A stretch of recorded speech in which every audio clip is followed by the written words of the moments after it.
Coming up, I'll be speaking with author and historian Billie Young. That's next on the St. Paul Forum.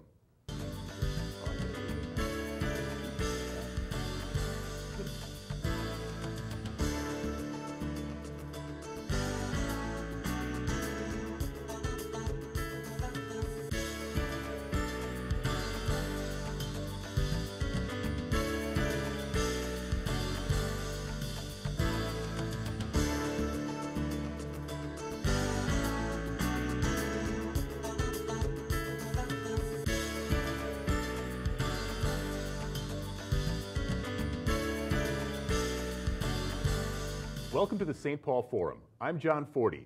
Along with Lisa Tabor, we will be rotating as alternating hosts while regular host Mike Wassenaar is on sabbatical for the next year.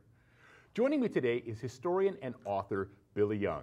Welcome, Billie. Yeah, hello, John. You have got an awesome resume. You've written 15 books. You've been on the board of every place in town. Well, I've lived so long. Yeah, where to start? You came into town in 1970. Correct. And you were summoned here? As Well, an appendage of your spouse? Yes, well, Okay. yes. He insisted I come along. Okay. Wasn't that nice of him? Yes. No, George was hired to be superintendent of the St. Paul schools, 1970. And when he retired in 85, he was the longest serving large city school superintendent in the country. Wow. He had good survival instincts. Mm-hmm. Okay. Yeah, I took that in those years. And you came into writing at that point? Oh, no. I was a journalism major for an undergraduate degree, and my first job out of college was editor of a weekly newspaper in Iowa. So I'd been a scribbler all the time. Okay, and you dabbled in television as well back when the cameras weighed more than cars. Oh, they did. Oh, they were awful to shove around. We had to dig our heels in and give them a shove. No, this was, we lived 7 years out of the country in Guatemala and in Colombia. And we came back in 1958 for my husband to complete his PhD.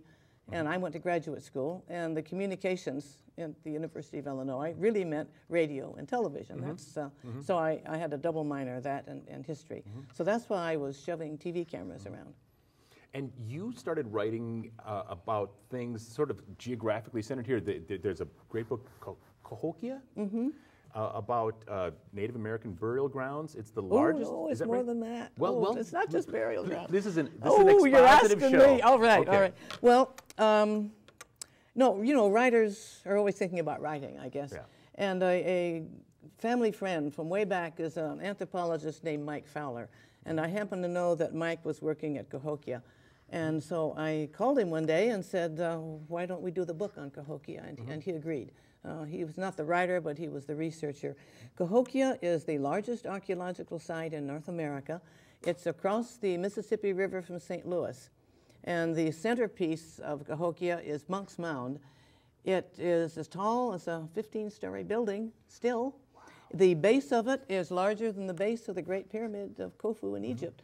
What's so significant about Cahokia is that Native Americans had a city. And that's, we all, if you know, when you studied Native Americans, Indians, they were riding horses and chasing buffalo, and hunter-gatherers living in teepees and moving around. Well, Cahokia was a city, and they had a trade area the full length of the Mississippi River. They dominated the region from, well, Red Wing is an outpost of Cahokia. Wow. You can tell from the pottery. Yeah, they dominated from up here to the Mississippi and from the Rockies to the Appalachian Mountains. Extraordinary. And what time frame was that? From about 900 to 1300. Okay. And then they vanished. Okay. Nobody knows who they were. And you did a subsequent book, and not necessarily in the same line, but about the last 300 years of the upper Mississippi River. Oh, yeah. That was when we were doing the Grand Excursion. I was on the board of the Riverfront Corporation. I don't know if you remember the Grand Excursion. Yes. Okay, good. Don't ask for details. Okay, well, I've forgotten a few myself. But they needed a book on the upper Mississippi for that whole enterprise. And so they said, will you write it? And of course, writers say yes. So that was fun. You know, whether it's Cahokia, I didn't know anything about archaeology when I did Cahokia, but it's a matter of interviewing people who doing the research, and it's a storytelling thing. Cahokia was, the interesting thing about Cahokia is that archaeologists are a quirky bunch of people, and Indiana Jones was an archaeologist, for example, and they're all a little bit like Indiana Jones. Yeah. So you probe beneath the surface, and oh my goodness, they're wild characters. So they make a great book. With filthy toothbrushes. With right? filthy toothbrushes, okay, that's right. Down there digging away. And the Mississippi River was the same thing. Riverboat captains, they were the astronauts of their time, and they did amazingly fun and stupid things.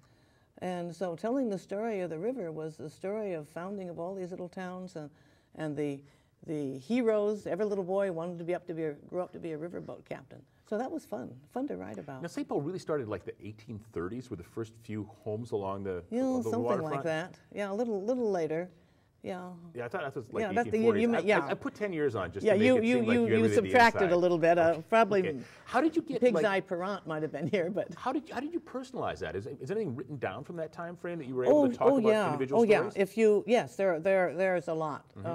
I drove up and of course you start out with the History Center here and find out everything you can, and then I drove up and down 61, which is the river, the road that runs along the Mississippi River, both sides, and every town has a library and a history center, so I hit every one of them. And in most cases, librarians were very helpful, and they would dig out all kinds of interesting accounts, little stories, and I put every one in the book.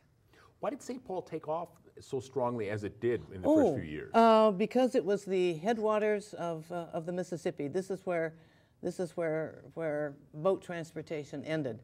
You could get material up the river this far, and here's where you had to warehouse it, and then if you wanted to get anything, you had to come in and pick it up. And all the wheat farmers, this place was a great wheat growing area. And for a time, all the little river towns just south of us, from Hastings and Winona and Red Wing, they were the biggest wheat shipping ports in the world. I mean, they were enormous. And then, of course, Minneapolis and St. Paul took over. St. Paul was the transportation, and Minneapolis grew because it had the power from the waterfall. So that's how they could, and there was a big competition to get that power. So Minneapolis eventually became to be economically more dominant. Oh yeah, huge. Yeah. But it's all because of the river. We're all children of the river. And when did that really happen? Was it around 1900? Oh, gee, writers write something and it goes right out of your head. Yeah. Oh no, way before then. Okay. It was in the 1850s. Oh really? Yeah. Oh yeah. It was that early? Yeah. Okay. Yeah. And railroads had already made. Well, they came about 1865. Yeah, and James J. Hill. He turned this into the railroad. His first railroad was going from here to Winnipeg, because again, the trade route. You had to get the goods out of Winnipeg. Well, you could go overland forever and ever to go out through Quebec. Come on, you live long enough. But you just bring it right down south here, and here's what you took into the river. So his first railroad was he pushed it through to Winnipeg, and that again was the primacy of the river. He built a warehouse on the river. He was a transfer agent before he built his railroad. He worked for the riverboats. Now that's our legacy. To what extent does the river still affect us? Well, it wasn't really in the book. Nobody's asked me to write a book on that. But you were part of the Riverfront Corporation. Oh yes, very much so. And this was an idea that surfaced when Norm Coleman was first elected mayor, and of course I think Norm was looking for something that would be the symbol of his administration. And several people, a guy named Jack Hessler and Patrick Sieb and others, were looking at how could we reconnect to the river, and Norm latched onto that and really put his administration behind the Riverfront Corporation. And for quite a while, it was the most exciting game in town. And we'll back up a little bit. See, originally, the front door of all the towns was on the river. Main Street faced the river. Yes.